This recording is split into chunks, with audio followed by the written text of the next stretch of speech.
Chers téléspectateurs, bienvenue à suivre cette édition du journal hebdomadaire sur Free Media TV à la une.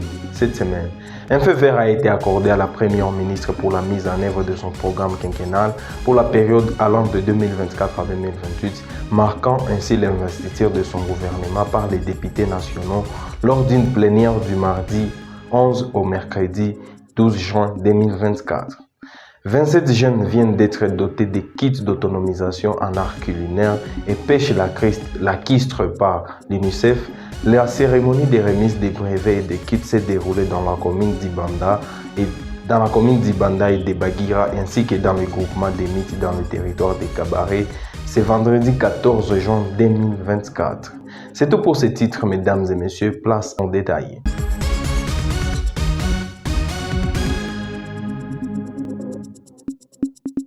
La première ministre Judith Suminwa Tuluka a été officiellement investie par l'Assemblée nationale de la République démocratique du Congo lors d'une plénière marathon qui s'est déroulée du 11 au 12 juin 2024, marquant le début de son mandat pour la période de 2024-2028. Sur les 405 députés qui ont pris part au vote, 397 ont voté pour le programme Suminwa, 8 se sont abstenus. Ce large soutien conforte la nouvelle chef du gouvernement pour la mise en œuvre de son ambitieux programme articulé autour de 6 piliers majeurs, notamment la création d'emplois et la protection du pouvoir d'achat, la sécurité et la protection du territoire national, l'aménagement du territoire, l'accès aux services sociaux de base, le renforcement de l'efficacité des services publics et enfin la gestion durable de l'écosystème de la République démocratique du Congo. Dans son discours, la première ministre a souligné l'urgence de restaurer la paix dans les régions troublées du pays. Avant de clore mon discours, je voudrais à travers vous m'adresser à celles et ceux de nos compatriotes qui sont en ce moment même rongés par l'extrême pauvreté ou pour d'autres par les affres de la guerre ou d'autres calamités.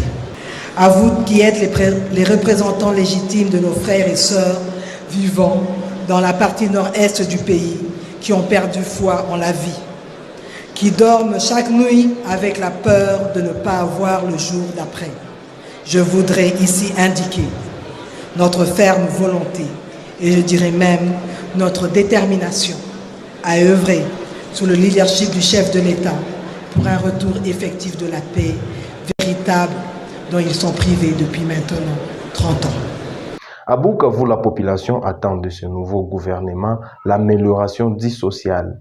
Bon, en fait, nous attendons du gouvernement Suminwa la promesse, ou bien les promesses que les Raïs lui-même, le président de la République, Félix Tshisekedi Tshilombo, avait promis à la population congolaise, soi-disant le social, la sécurité et le développement de notre pays. C'est un peu ça.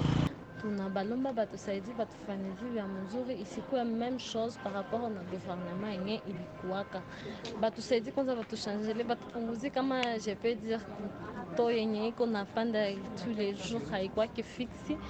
Natumaini ke mwanamke mwenye aliingia, je crois atajitahidi na atajikaza kujiforcer juu c'est pour la première fois mwanamke anakuwa premier ministre, je peux dire. Pour les Suminwa, j'attends les changements. Donc les social quoi. On a vu maintenant comment et aussi les taux d'échange. Et aussi, surtout ici, chez nous à l'Est, il y a beaucoup de sécurité. Le gouvernement passé, on a fait beaucoup de détournements. Mais pour le gouvernement qui est entré en place, donc on ne peut pas attendre ça. La remise et la reprise entre le gouvernement sortant Sama Lukonde et le gouvernement entrant Suminwa a eu lieu le 13 juin 2024. Madame Jeannette Kavira Kapera, députée député élu du territoire de Lubero au Nord Kivu, a adressé un message clair à la première ministre Judith Suminwa Tuluka lors de la session plénière d'investiture de son gouvernement le 11 juin 2024 à l'Assemblée nationale de la RDC. Elle a exhorté la première ministre à ne pas se laisser influencer par les intérêts partisans, mettant en garde contre les conséquences d'un tel échec qui rejaillirait sur toutes les femmes. La députée a souligné l'importance pour la première ministre de rester fidèle à ses valeurs et de ne pas permettre à son appartenance politique de compromettre son leadership. Excellence Madame la Première ministre, n'hésitez pas à mettre hors d'état de nuire vos ministres qui vont tenter de vous faire échouer. Vous êtes une dame comme nous. Vous devez travailler 2-3 fois pour vous faire accepter. N'hésitez pas, je suis sûr que nous savons, vous venez d'une famille politique qui s'appelle l'UDPS. Ne laissez pas ce parti politique-là vous noyer, comme ça a été fait ici avec l'honorable Mabunda. L'honorable Mabunda s'est fait écraser par le système. Et après, les hommes ici nous ont dit, voilà une femme, pour une fois qu'on a mis une femme, et voilà une femme, désormais on ne mettra plus de femmes. On ne veut pas que vous subissiez le même mépris. Quand ils vous auront roulé dans le moule du parti politique. Moi, je vous conseillerais, si vous voyez vraiment que vous êtes écrasé, de démissionner. Le ministère de la Santé provinciale au Sud Kivu a lancé la deuxième phase de la campagne de vaccination contre la poliomyélite dans la province du Sud Kivu ce 12 juin 2024. Cette campagne, qui va du 13 au 15 juin, visait à vacciner plus de 2 millions d'enfants âgés de 0 à 59 mois contre la poliomyélite, une maladie invalidante et potentiellement mortelle. Mitterrand Okozo pour les détails. Cette campagne de vaccination contre la poliomyélite est intégrée à d'autres interventions vitales pour la santé des enfants. Les enfants âgés de 6 à 59 mois recevront également une supplémentation en vitamine A, tandis que les enfants âgés de 12 à 59 mois seront des parasites au moyen de la bédazole. Cette approche multisectorielle permet de maximiser l'impact positif sur la santé des enfants. Le ministre provincial de la Santé, Biagbagabo Wabaguma, a présidé la cérémonie de lancement soulignant l'engagement du gouvernement congolais à promouvoir la santé et le bien-être de sa population. Cette année, comme je l'avais évoqué à la première phase, ces campagnes de vaccination contre la poliomyélite dans notre province sont plus justifiées par la circulation du poliovirus variant qui est notifié dans plus de 17 provinces dont le Maniema, le Tanganyika et le Sud Kivu, notre province. D'où la nécessité de renforcer l'immunité de nos enfants et stopper la circulation de cette maladie mortelle et invalidante pour nos enfants. Pour cette deuxième phase, la cible attendue est plus de 2 millions d'enfants, soit 2 62 598 âgés de 0 à 59 mois, quel que soit leur statut vaccinal pour les VPO bivalents. La campagne de vaccination sera menée de porte à porte par des vaccinateurs garantissant que tous les enfants, quel que soit leur statut vaccinal antérieur, soient atteints. Le ministre a appelé les parents à jouer leur rôle en veillant à ce que leurs enfants soient vaccinés. C'est dans l'ancêtre de l'Institut Toumaïni à Bukavu que le ministre provincial de l'enseignement primaire, secondaire et technique EPST, David Moubalama, a procédé le jeudi 13 juin 2024 au lancement officiel de la 4e édition du test national de sélection et d'orientation scolaire professionnelle TENASOPS en sigle. Reportage de Mitterrand Okozo. Conformément au calendrier scolaire, ces tests concernent les élèves de 8e année de l'enseignement de base, comme le stipule l'article 193 alinéa 2 de la loi cadre de l'enseignement national. Les TENASOPS a pour objectif principal de sanctionner la fin de cycle terminal de l'éducation de base.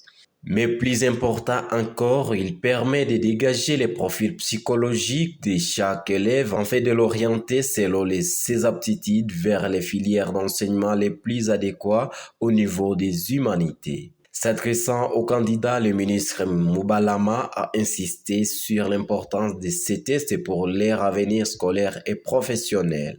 L'orientation scolaire et professionnelle n'est pas l'apanage du seul élève. Ça demande les concours de l'école, de l'élève et même des parents. C'est très important. Parce que ce n'est pas qu'un élève voudrait faire l'option maths physique ou agronomique qui doit le faire. L'école doit examiner s'il en a les aptitudes. C'est pour cela que, à l'occasion de ces tests, vous devez tout faire pour réunir les pourcentages voulus selon l'option que vous avez choisie.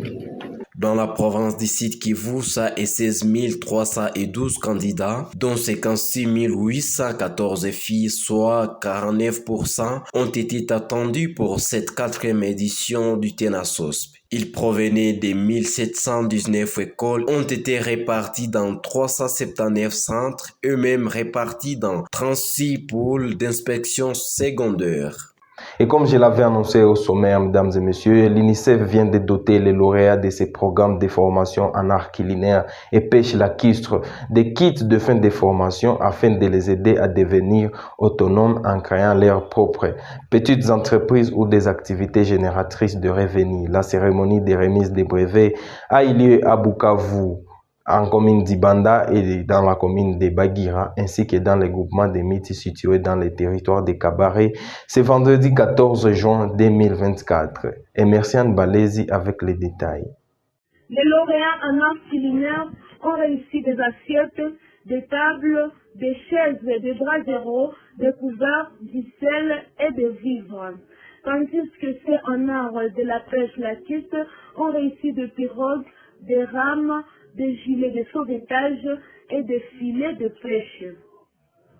Et il s'agit des jeunes et adolescents qui ont été dans la filière du restaurant et cuisine et ceux qui ont été dans la filière de l'art de pêche ou pêche lacustre.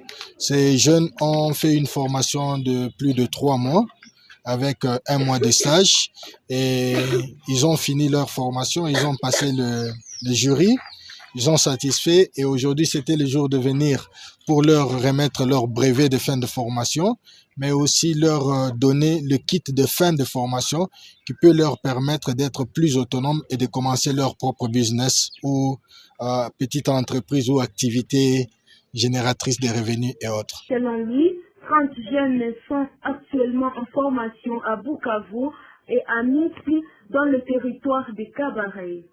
Parmi eux, 15 jeunes ayant suivi la formation en art de la pêche lacustre et 12 en art culinaire. Aujourd'hui, on vit la rame, les gilets, filets de pêche de la part de l'UNICEF. Ces outils vont m'aider à générer des revenus. Avec 100 000 francs congolais, je peux diviser en deux. 50 000 francs pour soutenir ma famille et financer des projets d'élevage ou d'agriculture et l'autre moitié pour acheter des vêtements et de la nourriture. Le projet de résilience communautaire en éducation formelle et non formelle aussi de Kivu vient en aide aux jeunes qui ont quitté l'école et qui ne peuvent pas poursuivre des études dans les cursus traditionnels. C'est tout pour cette semaine, mesdames et messieurs, et à la semaine prochaine.